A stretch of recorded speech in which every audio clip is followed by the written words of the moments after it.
Hi மக்களே! நம்ம fairy neck செயினோட ஃபுல் மேக்கிங் வீடியோ தான் பார்க்க போறோம். இதுக்கு வந்து நான் 3 டைப்ல வந்து ஃப்ளவர்ஸ் எடுத்துருக்கேன்.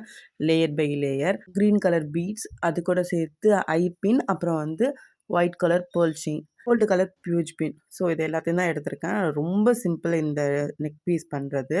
நீங்கள் ஒரு ஹை பின்ல வந்து ஒரு பாலை இன்சர்ட் பண்ணி, அதை பாதியாக கட் பண்ணி கரெக்டாக ஒரு 1 இன்ச் நம்மளோட விரல் சைஸுக்கு நீங்கள் அளவு வச்சு கட் பண்ணி ட்விஸ்ட் பண்ணி எடுத்திங்கன்னா அழகாக அந்த ஹோல் வந்து இதாகிடும். அதுக்குள்ளே வந்து இன்னொரு ஐப்பினை போட்டுட்டு இன்னொரு பாலை இன்சர்ட் பண்ணி சேம் இதே மெத்தட் தான். அதுக்கு எவ்வளோ லென்த் வேணுமோ அதுக்கேற்ற மாதிரி செயின்ஸை வந்து இந்த மாதிரி லேயர் பை லேயராக கோத்துக்கிட்டே வரணும். நம்மளுக்கு தேவையான சைஸ் வர்ற வரைக்கும் நம்ம வந்து இந்த மாதிரி லென்த் பண்ணிவிட்டு, இது வந்து ஃபஸ்ட்டு ஸ்டெப். செகண்ட் ஸ்டெப் என்னென்னா, லேயர் பை லேயர் வந்து ப்ரூஜ் பின்னில் வந்து நம்ம ஃப்ளவர்ஸை கோத்துட்டு, அந்த நம்ம ஆல்ரெடி கோத்து வச்சுருக்கோம்ல செயின், அதில் வந்து மிடில் வந்து இந்த ஃப்ளவரை இன்சர்ட் பண்ணி ப்ரூஜ் பின்னை வச்சு நல்லா டைட் பண்ணிடணும். ஓகேங்களா?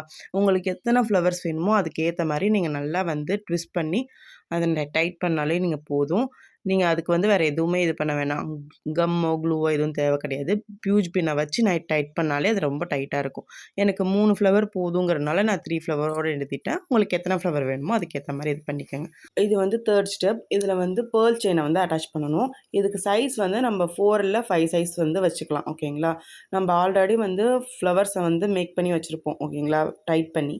ஸோ அதுக்கு பக்கத்தில் இருக்க ஹை பின்னோட ஹோலை வந்து நம்ம ஓப்பன் பண்ணிவிட்டு அதில் தான் இந்த பேர்ல் செயினை நம்ம வந்து இன்சர்ட் பண்ணணும். ஸோ நம்ம வந்து 4 பால்ஸுக்கு ஒன்ஸ் வந்து இந்த மாதிரி பேர்ல் செயின் அட்டாச் பண்ணுற மாதிரி இருக்கும். ஸோ 2 சைடுமே இந்த மாதிரி பண்ணிக்கணும். நான் டபுள் லேயராக கொடுத்துருக்கேன். டபுள் லேயருக்குமே அதே தான். நீங்கள் செகண்ட் லேயர் கொடுக்கும்போது ஏற்கனவே கொடுத்த பாலுக்கும் இதுக்கும் 2 பால் இடையில டிஸ்டன்ஸ் இருக்கிற மாதிரி வச்சுக்கோங்க. நான் அப்படி தான் வச்சுருக்கேன். ஓகேங்களா? நெக்ஸ்ட் ஸ்டெப் என்ன பண்ண போகிறோன்னா, 2 சைடுமே ஹேங்கிங் வந்து ஃபிக்ஸ் பண்ண போகிறோம். ஓகேங்களா? ஸோ உங்களுக்கு வந்து என்ன மாதிரி செயின் வேணும் அப்படிங்கிறத வந்து நீங்களே சூஸ் பண்ணிக்கோங்க. நான் நார்மல் செயின் தான் யூஸ் பண்ணேன். எஸ்ஸுக்கு போட்டு தான் இந்த செயினை நான் வந்து கம்ப்ளீட் பண்ணேன்.